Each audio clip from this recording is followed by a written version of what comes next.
ในจักรวาลที่ไกลเกินกว่าที่จะจินตนาการแผ่นดินโลกแมนบ้านเรือลอยขนาดน้อยพวกเขาที่อยู่ในนั้นพร้อมกับเพื่อนบ้านที่ดีนับบ่ถ้วนเท่าเทียมกันเพลิดเพลินกับของขวัญจากจักรวาลอย่างเสรีรับฟังความหมายของการเกิดร่วมและอยู่ร่วมกันของทุกชีวิตชีวา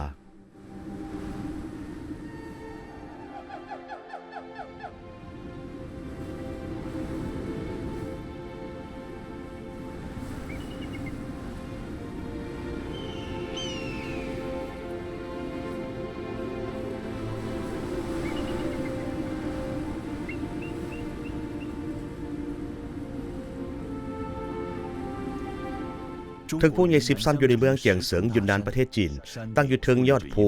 อนุสาวรีย์เขตแดนสามเหลี่ยมโดยทั้ง3ด้านหันหน้าไปจีนเวียดนามและลาวตามลำดับนี่ก็คือจุดเชื่อมโยง3ประเทศ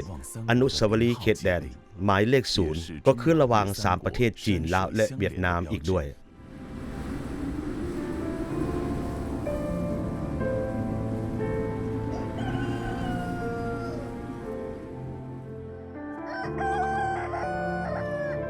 บ้านมันหันตื่นนอนในสายหมอกเช่นเดียวกันกับหลายครอบครัวคนจีนพ่อแม่ส่งลูกไปโรงเรียนได้เริ่มวันที่สับสนแต่เช้า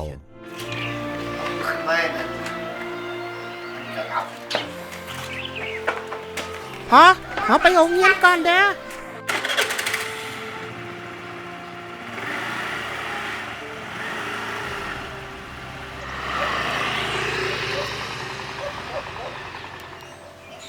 บ้านมันหันเป็นหมู่บ้านที่อยู่เขตชายแดนลาวจีนเป็นหมู่บ้านเผ่าไต่ส่วนใหญ่ของชาวบ้านกับครอบครัวของชาวลาวเป็นมีความสนิทสนมหรือว่ามิตรภาพสายสัมพันธ์ใกล้ชิดอยู่ห่วนผู้ที่ได้แต่งดองกับชาวจีนแล้วได้ปฏิบัติหน้าที่ครอบครัวของตนตามประเพณีของท้องถิ่นหลังจากส่งลูกเข้าโรงเรียนอนุบาลแล้วยู่ฮวนและแม่เฒ่าอยู่หั่นห้านอาหารเบาก็เริ่มเปิดบริการตอนที่ยู่ฮวนมาฮอดจีนนางยังได้นำข้าวนมของชาวลาวจากบ้านเกิดของตนมาที่นี่ตำบักฮงดิบที่เผ็ดและมีรสส้มเป็นอาหารที่ถนัดของยู่ฮวน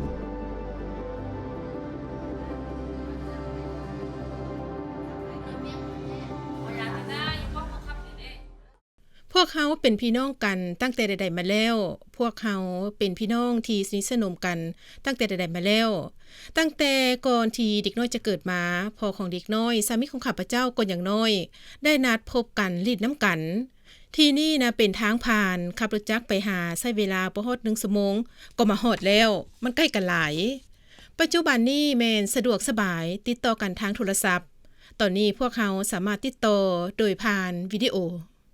ครอบครัวทั้งแม่ของนางยูฮวนแม่นอยู่บ้านเจียงซีแขวงพงศลีประเทศลาวและครอบครัวของผัวแม่นอยู่ชายแดนลาวจีน2แห่งห่างกันเพียง20กิโลเมตรแม่นญาติพี่น้องที่สืบทอดกันมาแต่รุ่นสู่รุ่น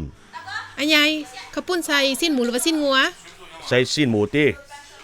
ได้ภายใต้การเบิ่งแย่งของนางยูฮวนและสามีธุรกิจร้านอาหารเบาได้เติบใหญ่ขยายตัวเพียงพอที่จะเลี้ยงครอบครัวได้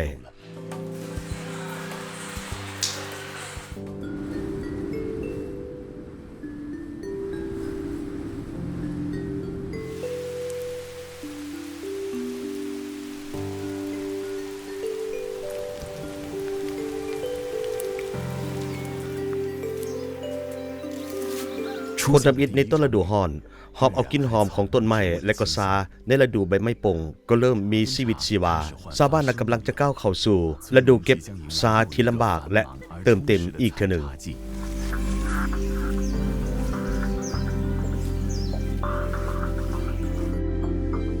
ในใจของชาวท้องถิ่นซาเป็นการเชื่อมโยงด้านจิตใจเป็นส่วนหนึ่งที่ขาดบ่ได้ของชีวิตและเป็นแรงชีวิตที่อยู่รอดพวกเขาให้คุณค่าทุกอย่างที่เกี่ยวข้องกับซาลูกไผ่ของสาวลาวที่แต่งดองกับชาวจีนได้เข้าร่วมกิจกรรมการเก็บซาก่อนฤดูใบไม้ป่งและกะเกี่ยมการเก็บเกี่ยวซาในฤดูใบไม้ป่งในบรรดาหมู่บ้านชายแดนที่เงียบสงบห่างไกลจากความวุ่นวายทัศนะของผู้คนที่มีต่อชีวิตในแง่ดีและเรียบง่ายพวกเขาเจ้าเลือกที่จะเอาความปรารถนาไว้นำทุกสิ่งทุกอย่างของธรรมชาติบ่เพียงแต่เป็นมรดกสืบทอดอันลึกซึ้งของประเพณีแต่ยังปฏิบัติตามกฎของธรรมชาติและประเภทของการปฏิบัติทางจิตวิญญาณป่ามังกรอยู่หัวบ้านเป็นสถานที่ศักดิ์สิทธิ์ทางธรรมชาติเพื่อไหว้ฟ้าและแผ่นดิน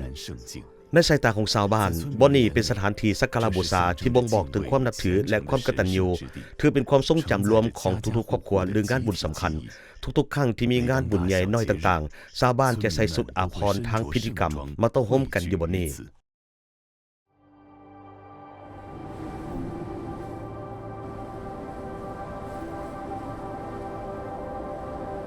ตาแสงยีซาเมืองหงเหออ้อมรอบไปด้วยภูเขานับตั้งแต่ซุ้มปีที่ซาวของศตวรรษที่20มีแก้งม้าปี 1900ก็มีบรรพบุรุษที่เดินทางรอบโลกและเข้ามาในโลกผู้คนที่อาศัยอยู่บนนี้ก็ยังประสบพบพ่อกับตนเองชะตากรรมที่อัศจรรย์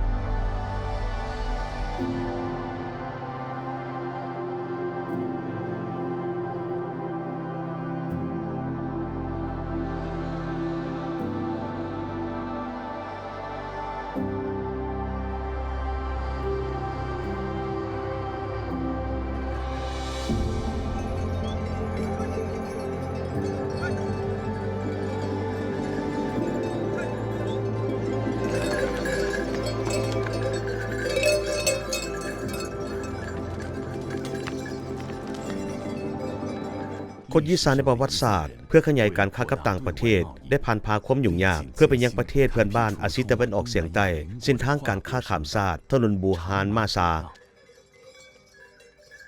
แก่งม้าที่ย่างตามเส้นทางผู้สูงชันได้ขนซาเกลือแผ่นแพ้และอื่นๆสินค้าประจำวันเข้ามาประเทศลาวภายหลังการแลกเปลี่ยนสินค้าอยู่เทิงภูและกลับคืนเพื่อค้าขายไปจีนเมื่อเวลาผ่านไปสมาชิกแก๊งม้าที่เดินทางระหว่าง2ประเทศตลอดปีได้เลือกตั้งถิ่นฐานอยู่ในลาวเมืองยีซาก็ได้กลายเป็นบ้านเกิดของชาวจีนที่อยู่ต่างประเทศสถานที่นี้เคยออกจากทางใต้ของแขวงยูนนานซึ่งก็เป็นคนรุ่นดำอิฐที่มีชาวจีนอยู่ต่างประเทศ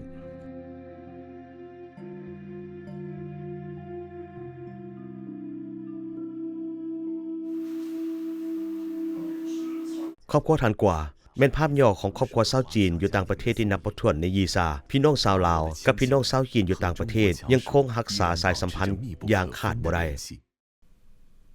มี5 คนในประเทศลาว4 คนอยู่ประเทศจีนและ5 คนในสหรัฐมีลูกชาย3 คนและเด็กหญิง2 คนนี่แมนกัวจงเจียอยู่เวียงจันทน์ประเทศลาวนี่เป็นลูกชายผู้ที่3ที่ได้ย่างออกจากยีซาลูกๆของครอบครัวทันกว่าได้ออกไปสู่โลกกว้างแล้วเขาเจ้านักกำลังเบิ่งไปสู่ระยะที่กว้างกว่าและสืบต่อคิดเขียนถึงชาวยีซาความเข้มแข็งด้านจิตวิญญาณอยู่เขตเมืองเจียงเสิงนครผู้ประเทศจีนเมตู้มีใจจีนอายุ93 ปีได้ใช้เวลาส่วนใหญ่ของชีวิตอยู่กับการทอผ้าถึงแม้ว่าในทุกวันที่กระบวนหัตถกรรมตำผ้าได้ก้าวไปสู่การหันเป็นอุตสาหกรรมของวันนี้แต่เราก็ยังบ่ได้ยุติกับการตำเส้นใหม่ด้วยมือการเรียนการตำผ้าตอนที่ค่อยมีอายุ9 ปีตอนนี้ค่อยมีอายุ93 ปีในเมื่อก่อนเมื่อผู้เฒ่าไปเฮ็ดเวียกค่อยเฮ็ดตามสิ่งที่แม่เฮ็ดโดยจะลักแอบเฮ็ดลับๆเมื่อพวกเพิ่นกลับมาอ้าวผิดหมดแล้วเอาออกมาตีแต่ค่อยน่ะบ่ถูกตีเมื่อยอมรับความผิดพลาดกับพวกเพิ่นแต่ข่อยบ่ได้ถูกตีผู้เฒ่าตีบ่ลงเฮียนไปเฮียนมาข่อยก็จะเป็นเองที่เราได้เรียนแบบลับๆในตอนเป็นเด็กน้อยเวียกอดิเรกต่อมาก็ได้กลายเป็นวิธีการดำรงชีวิตของเมตู้มีใจจินเพื่อเลี้ยงดูครอบครัวของเรา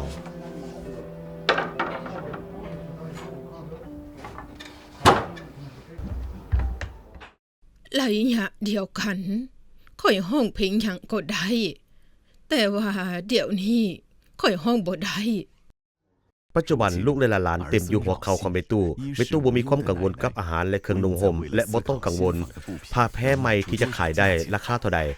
เพียงแต่ผ้าแพร่ที่เมตู้ทักแซวด้วยมือก็กลายเป็นเครื่องหมายทางวัฒนธรรมอันพิเศษแล้วเป็นวัฒนธรรมล้ำค่าที่สุดของท้องถิ่นปัจจุบันเมตู้มีแผนแพร่จะส่งต่ออาชีพหัตถกรรมแผ่นแพร่ให้หลานสาวรุ่นที่4เพื่อให้อาชีพนี้สืบต่ออยู่ในครอบครัวเป็นรุ่นๆคน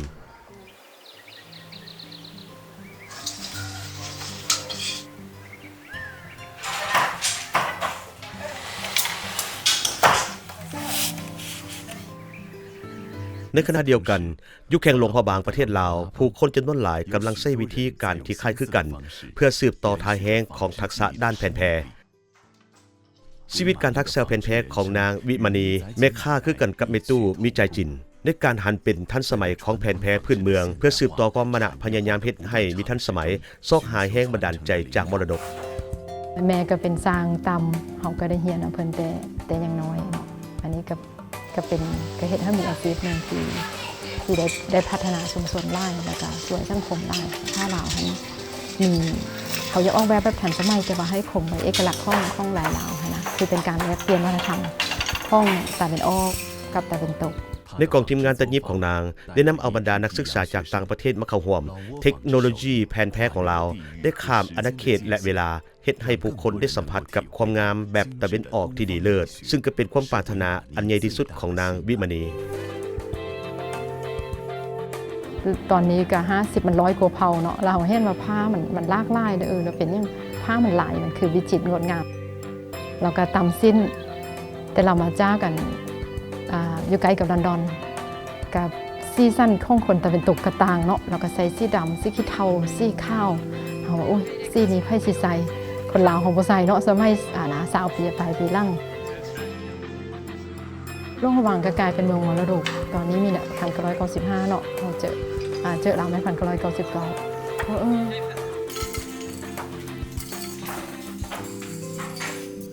ด้วยสติปัญญาและความอดทนของเขาเจ้าเม็ดเฮาจีนและคนงานหัตถกรรมตำแพยิงลาวล้วนแต่มีความปรารถนาอันเดียวกัน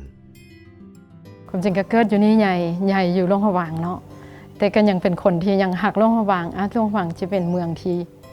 เฮามาคืออยู่แล้วบ่เบื่อก็คือมันมีอาหารแซ่บเนาะมันมีกิจกรรมให้เฮ็ดก็เลยกลายเป็นศูนย์ส่งเสริมหัตถกรรมคือทางรัฐบาล5ก็ให้ออกใบแม่แหละช่วงเดือน5สกลก็คือให้เป็นศูนย์ส่งเสริมแห่งระบิดของโลกระหว่าง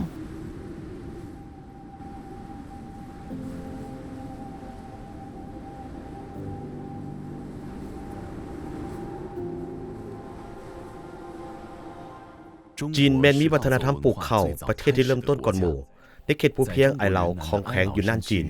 ให้หน้าหลายหมื่นเฮกตาร์ได้สืบต่อผลิตพันธุ์ข้าวที่บริสุทธิ์หน้าคันไดข้าวหงเหอหานี่การสืบต่อภูมิปัญญาการเกษตรกรรมนับพันปีเฮ็ดให้เม็ดข้าวหุ้ยที่ห้วงหนาผสมผสานกับสีคำแห่งความหวังและสีเขียวของชีวิตชาวบ้านจะฮู้ดีว่าเวลาเก็บเกี่ยวมาฮอดแล้ว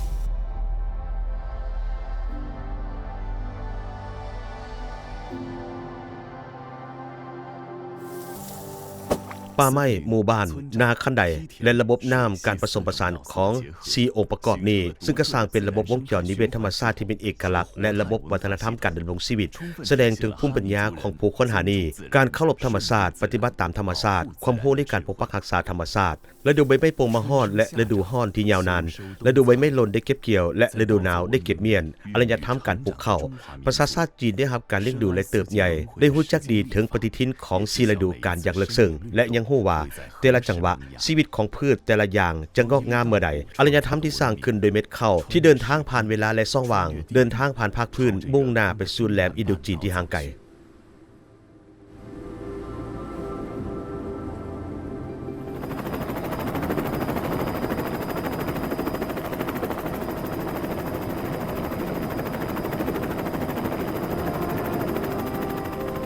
ในเขตแม่น้ำล้านสร้างแม่น้ำของภูมิปัญญาการเกษตรที่คล้ายคลึงกันได้เกิดดอกและออกผลอยู่บ่นี้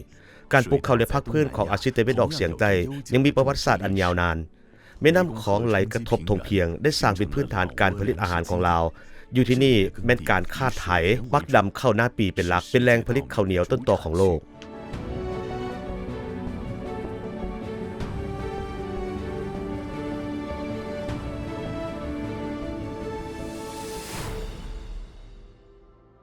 ความอุดมสมบูรณ์ของแสงแดดและน้ำแม่นตัวเร่งการเจริญเติบโตของพืชอย่างไววา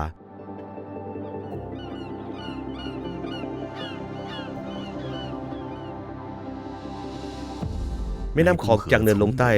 ได้ไหลมาเป็นเวลาหลาย10ล้านปีและได้ไหลลงมาตลอด สร้างสิ่งที่อุดมสมบูรณ์นับพันไมล์ให้แก่แหลมอินโดจีนเรียกตามแค่แม่น้ำกระจายอย่างมีจุดสูงเกิดเป็นอ่างแม่น้ำที่พัฒนาดีและก็น้ำตกตาดขนาดน้อยสร้างทรัพยากรธรรมชาติที่ดีเลิศของประเทศลาวเฮ็ดให้สถานที่นี้เป็นพื้นที่การผลิตนิเวศสีคำของเขา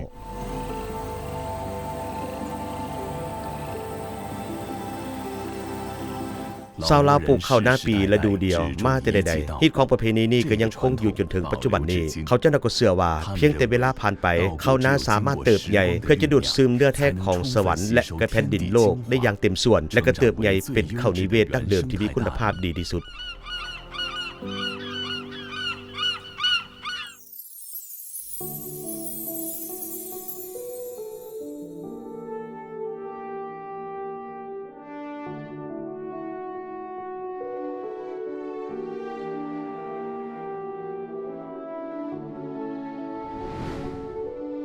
อารยธรรมของมนุษย์เมื่อปะทะกันเสียงที่เกิดขึ้นได้สะท้อนกันอย่างต่อเนื่องสังคมและอุดมการณ์ส่วนบุคคลเกิดขึ้นใหม่และประดิษฐ์สร้างความยิ่งใหญ่ความกระตือรือร้นและความคิดยืดหยุ่นที่บ่มีวันสิ้นสุดได้สร้างหากเลิกของประวัติศาสตร์จากหุ้นต่อหุ้นและก็ยังจะสร้างสิ่งมหัศจรรย์และความเจริญรุ่งเรืองในโลกอนาคตอีกด้วย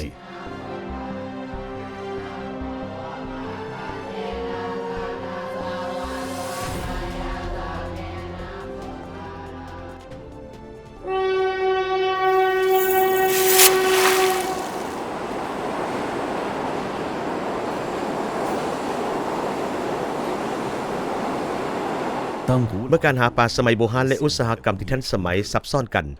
ความรู้สึกของความเชื่อมั่นที่จะก้าวไปสู่อารยธรรมเกิดขึ้นเองตามธรรมชาติเส้นทางเชื่อมต่อปัจจุบันและอดีตมื้อนี้และอนาคตทางรถไฟจีนลาวที่เป็นสายเชื่อมต่อการแลกเปลี่ยนของมนุษย์โดยทางที่ยิ่งใหญ่มโหฬารสุกโยงการเชื่อมโยงเชื่อมจอดเร่งรัดการพัฒนาของประเทศลาวเส้นทางแห่งมิตรภาพนี้สืบต่อเกิดดอกออกผลพร้อมทั้งนำเอากาลโอกาสมาให้ชาวหนุ่มท้องถิ่นอยู่นครหลวงเวียงจันทน์ประเทศลาวได้ศูนย์กวดการซ่อมแปลงรถไฟพนักงานเฮ็ดเวียกนักอย่างบ่หยุดยั้งพวกเขากำลังดำเนินการกวดกาในสายการกวดกาประกอบมี12ตำแหน่งพนักงานสัญชาติลาว300คนทั้งหมดรับผิดชอบซ่อมแปลง5ประเภทรถมีอะไรกว่า 500,000 สิ้นคือซ่อมแปลงกวดกาและเวียกอื่นๆเขาเจ้าก็ต้องให้ข้อผิดพลาดเท่ากับ0ข้อผิดพลาดเท่า0เพื่อรับประกันการเดินทางของรถไฟมีความปลอดภัยและน่าเชื่อถือในฐานะที่เป็นภูมิพลสวรรค์ในเวียกงานทางรถไฟสุทวิทของลาวปัจจุบันมีพนักงานลาวทั้งหมด590คนที่เฮ็ดเวียกอยู่ที่นี่นักวิชาการเหล่านี้เฮ็ดเวียกอยู่แถวหน้าของทางรถไฟอายุเฉลี่ยแม่นมีเพียงแต่26ปีเท่านั้นซีดาก็เป็นหนึ่งในนั้นนางซีดาพนักงานรถไฟลาวจีนหลังจากเรียนจบมัธยมปลายแล้วซีดามีความใฝ่ฝันจะเดินทางไปศึกษาอยู่ประเทศจีนอยู่จีนนางซีดาและเพื่อนร่วมห้องเรียนประเทศลาวโดยได้เรียนเทคโนโลยีทางรถไฟที่ทันสมัยของจีนภายหลังสำเร็จการศึกษานางได้เข้าร่วมขบวนการก่อสร้างทางรถไฟลาวจีนสาวผู้นี้มาจากประเทศลาวบ้านผู้ด้อยห่างไกลศอกลีกเส้นทางไปสู่การแสวงหาความใฝ่ฝันอันเริ่มต้นอยู่บนนี้และแผนกเครื่องจักรซีดามีในสร้างจีนชื่อว่าเหวินบินในเวลาก่อสร้างทางรถไฟลาวจีนได้ทรงภูมิพลสวรรค์ที่ดีเด่นวิชาการทางรถไฟมาท้องถิ่นลาวเป็นจำนวนหลงหลายเพื่อช่วยฝึกอบรมพนักงานท้องถิ่นลาวท่านเหวินบินเป็นมาจากประเทศจีนนักวิชาการคนหนึ่งแล้วก็ยังเป็นอาจารย์สอนผู้ทำอิฐของซีดาแล้วเป็นสร้างเทคนิคอยู่ห้องเครื่องจักรที่อาวุโสที่สุดผู้หนึ่งการฝึกซ้อมตัวต่อตัวเป็นเวลาโดนนานซีดาได้อยู่ในตำแหน่งการเฮ็ดเวียกได้มีความสำนิสำนานขึ้นอยู่บ้านเกิดของตนเราได้เข้าใกล้กับความฝันของตนเอง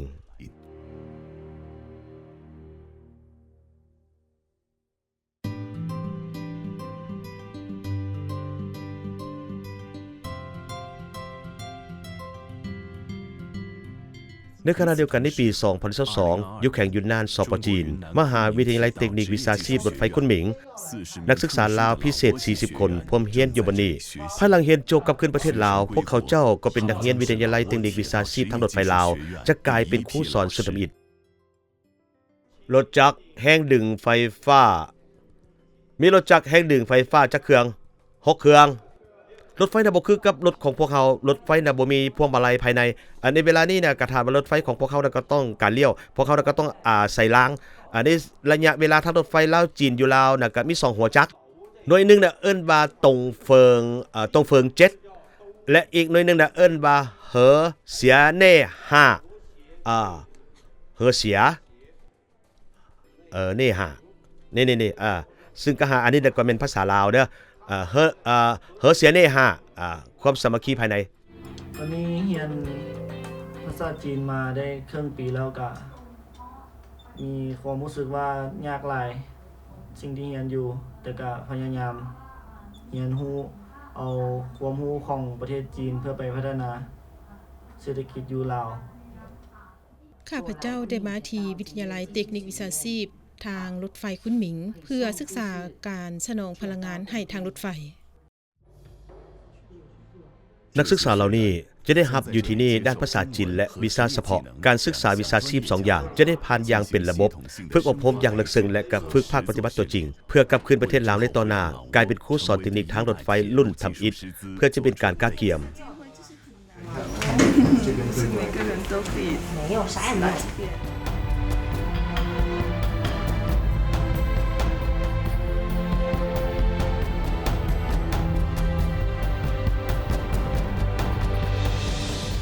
ในเดือนมิถุนายนปี 2023 วิทยาลัยเทคนิควิชาชีพทางรถไฟลาวจีนได้สำเร็จนางลินยินเหลอและเพื่อนร่วมห้องได้กลายเป็นครูสอนสุดทำอิฐอยู่บ่นี้ระยะที่ข่อยเรียนอยู่ประเทศจีนเมื่อข่อยกลับมาลาวแล้วข่อยเฮ็ดเวียกอยู่วิทยาลัยเทคนิควิชาชีพทางรถไฟลาวในอนาคตข่อยจะนำใช้ความรู้ที่เรียนมา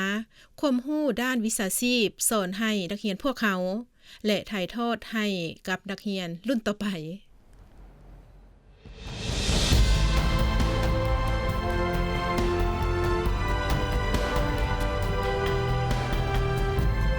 จีนได้ดำเนินการให้เราอยู่คือการฝึกอบรมผู้มีความสามารถด้านเทคนิคด้านทางรถไฟเฮ็ดให้ประเทศลาวไปสู่เส้นทางแห่งการพัฒนาด้วยตนเองบาดก้าวของการเดินทั้งหมดสามารถเหยียบลงไปทั่วพื้นด้วยความมั่นคงและมั่นเที่ยง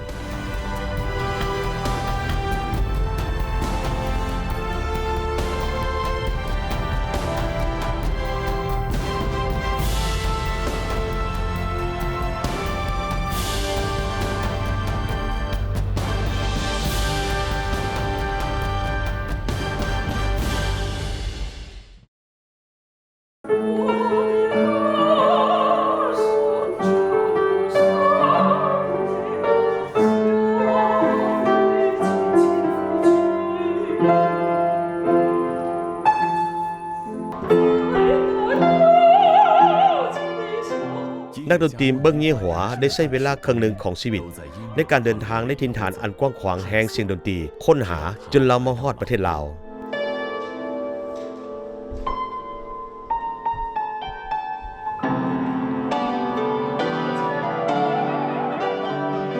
เมื่อ15 ปีก่อนนางได้พบกับเด็กน้อยอยู่ในลาวที่เต้นดีห้องเพลงมวลและมีสายตาที่จ้องมองที่เฮ็ดให้นางเมืองยี่หัวนึกถึงตนเองในเมืองอย่างน้อยนางเลือกที่จะหยุดเพื่อความบริสุทธิ์และฮักเดียวกันนางเมืองยี่หัวได้ตัดสินใจที่จะอยู่นี่ในประเทศที่สงบสุขนี้นำพาเด็กน้อยไปหาโลกที่กว้างขวางสวรรค์ของดนตรี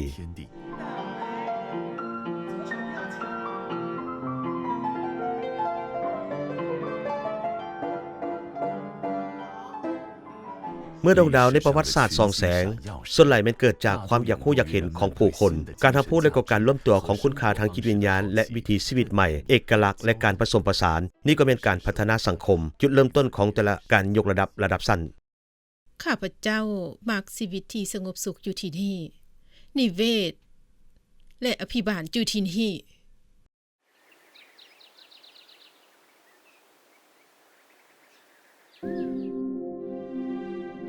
เอาการแลกเปลี่ยนภาษาเป็นการเชื่อมโยงเอาการแบ่งปันวัฒนธรรมเป็นภารกิจของตนสถาบันคงชื่อ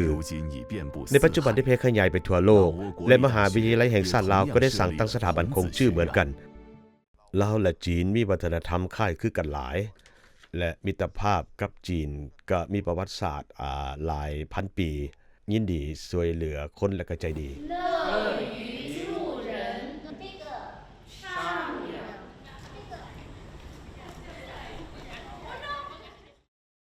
หน้าที่ต้นโตของสถาบันคงจื้อหนึ่งก็เป็นการสอนความรู้ด้านภาษาจีนและอีกอันนึงน่ะก็เป็นเผยแพร่วัฒนธรรมจีนในประเทศลาวได้รับอิทธิพลจากวัฒนธรรมท้องถิ่นจังหวะของชีวิตและก็การเฮ็ดเวียกบ่ไว้ปานใดทุกสิ่งทุกอย่างก็เกิดขึ้นซ่าๆและก็เป็นประเภทเกื้อกูลกันปัจจุบันนางเมืองยี่หวาอยู่สถาบันคงจื้อในลาวได้กลายเป็นครูสอนดนตรีคนหนึ่งมุ่งมั่นที่จะใช้ดนตรีถ่ายทอดความหักเผยแพร่วัฒนธรรมจีนนอกจากการสอนวิชาประจำวันแล้วนางก็ยังได้จ้องสายตาไปยังการเคลื่อนไหววัฒนธรรมศิลปะและก็การแสดงดนตรีสากลดนตรียังเป็นวิธีทางของนางเพื่อการสื่อสารกับโลกนางเมืองยี่หวาหวังว่าเด็กน้อยพวกนั้นกับพวกนาง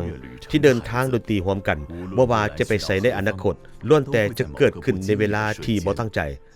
จะหวนคืนความม่วนซื่นที่มีความหมายและตื่นเต้นในเวลาที่บ่คาดฝัน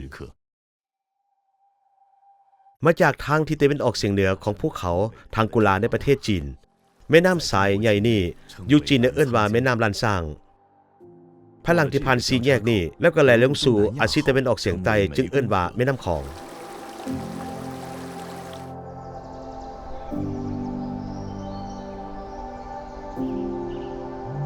อนุสาวรีย์เขตชายแดนแห่งนี้เป็นสักขีพยานต่อสายพัวพันธมิตรภาพระหว่างจีนลาวและเมียนมาที่เชื่อมต่อกันด้วยสายพูและแม่น้ำไหลผ่านทั้งกลางวันและกลางคืนไหลไปหาแม่น้ำลานซางแม่น้ำของ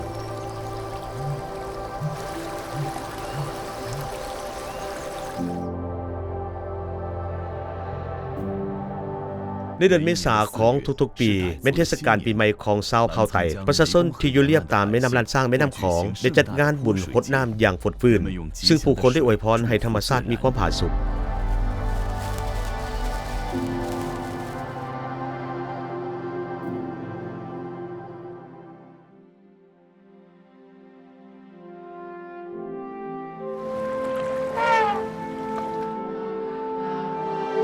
แม่น้ำลานซางแม่น้ำของเล่าเรื่องราวของมนุษย์ที่เกี่ยวกับการสืบทอดการสร้างสาและการเชื่อมโยงในที่สุดเรื่องเล่าเหล่านี้จะข้ามผ่านด่านภาษาและขอบเขตระดับศาสตร์และก็ร่วมตัวกันแน่นจนกลายเป็นห้อยประทับของอารยธรรมที่หงเฮืองดุจดังดวงดาวและเจริญหงเฮืองในทะเลก้าวไปหน้าในการเป็นบ้านใกล้เฮือนเคียงที่ดีในความสวยงามที่อยู่ร่วมกันจะมีชีวิตอยู่ตลอดไป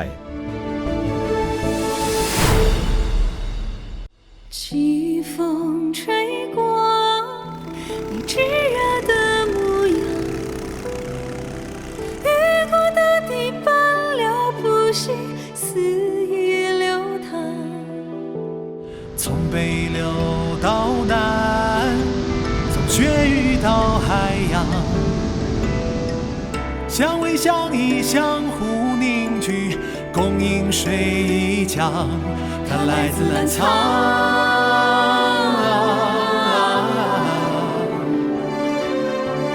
这条湄公河明亮，肆意曙光，照亮自由的方向。宁可在孤寂中生长，不愿做随波逐流的浪。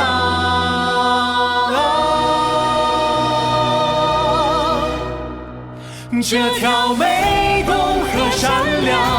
无尽的光。